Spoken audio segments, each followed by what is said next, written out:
Bonjour à tous et bienvenue dans les coulisses du loisir. Dans l'histoire du camping-car, Detlef est certainement l'un des pionniers à avoir ouvert le bal et c'est sur eux qu'on va se pencher dans ce court épisode.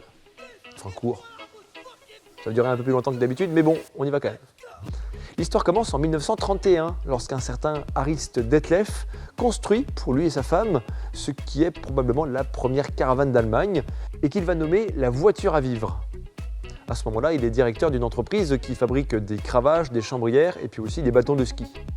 À l'époque, tu avais des entreprises qui fabriquaient des bâtons de ski. Aujourd'hui, tu fais une entreprise qui fabrique des cure-dents. C'est très ciblé, quoi. Les années suivantes, Arist va commencer à vendre son idée et produire des petites caravanes dans la remise qui est au fond de l'entreprise, transformée en atelier de fortune. La petite caravane rencontre un succès, mais il y avait de quoi puisque la conception était en bois robuste, la forme aérodynamique, et puis il y avait aussi un toit champignon qui permettait de tenir debout à l'intérieur.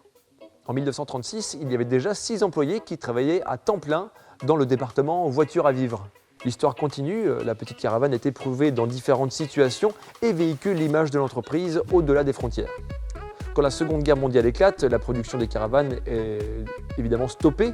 L'entreprise doit se reconvertir dans la fabrication de traîneaux pour le transport sanitaire.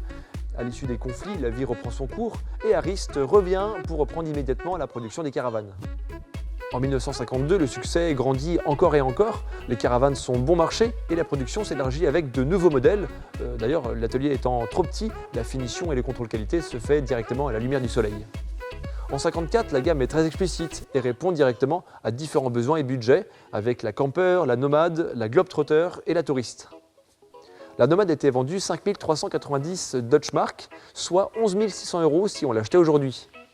Mais pour la Camper, c'était seulement 1590 Deutsche Mark, soit 3 500 € aujourd'hui.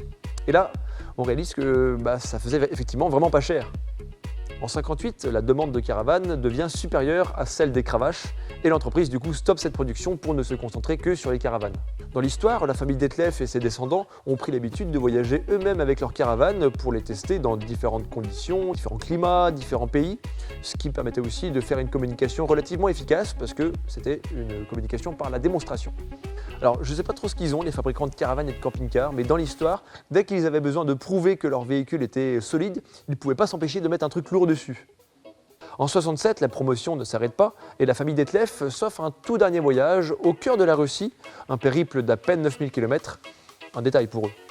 Jusqu'en 1973, la gamme caravane ne cesse de se développer, de s'élargir, jusqu'à devoir pousser les murs.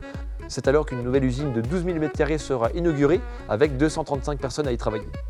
En 1973, c'est aussi un changement de propriétaire puisque l'entreprise familiale est rachetée par Wolfgang Trung et Jacob Ecker, qui se remarque aussi par un changement notable dans l'esthétique des carrosseries.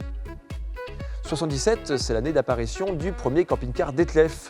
C'était d'ailleurs étonnamment un intégral sur la base d'un Mercedes. Il se vendait pour un équivalent aujourd'hui de 120 000 €. Autant vous dire que le succès n'a pas été immédiat. Il faudra attendre 1983 pour qu'un camping-car soit lancé avec succès. Il s'agira du Pirate qui sera sur Fiat Ducato et ce modèle étant déjà en traction à l'époque. En 1985, le Globetrotter CD ne passe pas inaperçu avec sa carrosserie en polyester.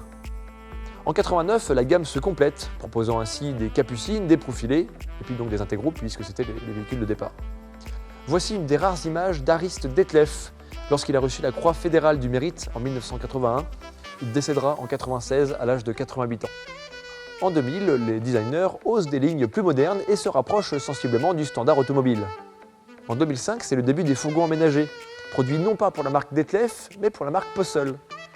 En 2006, les bureaux administratifs de l'entreprise s'installent dans la Arist Detlef Straße, qui a été nouvellement inaugurée juste à côté de l'usine. En 2008, l'entreprise s'attaque au segment du luxe avec son Globetrotter XXL Premium Liner. Si on a un doute si le nom évoque le luxe, je crois qu'on est bon là. En 2011, le 80 millième camping-car sort de l'usine, une pièce unique qui va être vendue aux enchères et les profits versés directement à une œuvre de charité. En 2012, c'est l'apparition de l'Evan, un camping-car intégral ultra compact. Alors, je ne sais pas si le succès était là, mais j'en ai jamais vu. Les années suivantes, les changements sont subtils mais relativement importants puisque ça va être des modifications structurelles sur les camping-cars qui vont permettre d'augmenter encore leur durée de vie et leur fiabilité. En 2015, l'entreprise est rachetée. Pilote, Trigano, Rapido, il meurt. 2016, encore un agrandissement, cette fois-ci de seulement 10 000 m², excusez-moi du peu. En 2017, Detlef présente une étude sur un camping-car entièrement électrique sur la base d'un Iveco. Alors c'est un modèle très intéressant et aussi un sujet plus généralement pertinent à évoquer. J'espère en faire une vidéo un jour. 2018, est-ce qu'on s'offrirait pas encore un petit agrandissement d'usine 9 000 m², 10 000, allez, 11 000 m² puis on est quitte. 2019, c'est la marque Crosscamp qui vient s'ajouter dans la production de l'usine, des vannes ultra compactes pour un public bien ciblé. Aujourd'hui, Detlef, c'est une production de 12 000 caravanes et camping-cars par an. Elle emploie 1000 personnes et est toujours basée dans le sud de l'Allemagne, dans la ville de Isny im Allgäu. Isny im Allgäu. Isny im. Ça sonne pas très allemand, je trouve. Ça fait un petit peu Allgäu. Bienvenue à Allgäu. Je sais pas, ça fait pas allemand. T'as envie d'habiter à Weinsberg? Là, c'est allemand. La gamme est très large avec le Globus, des intégraux compacts, Just 90 et Just Go, des profilés sur Fiat et Ford dans un prix d'appel. La gamme Trend, des profilés et des intégraux dans le standard de la marque. Ensuite, le niveau ne fait que monter avec la gamme Pulse, Esprit, Globetrotter et Globetrotter XXL-A, une capucine bien énervée. Il y a aussi la gamme Globe Trail pour les fourgons et Globe Van pour les vannes. Bon, cette vidéo aura été un peu plus longue que les autres, mais je ne pouvais pas non plus faire l'impasse sur tous ces éléments qui font la marque Detlef. Alors voilà, j'espère que cette rapide rétrospective de la marque aura déroulé devant vous un tapis rempli de connaissances et de lumière. Pensez à vous abonner à la chaîne si ce n'est pas déjà fait, et moi je vous dis à très vite pour une prochaine vidéo dans les coulisses du loisir.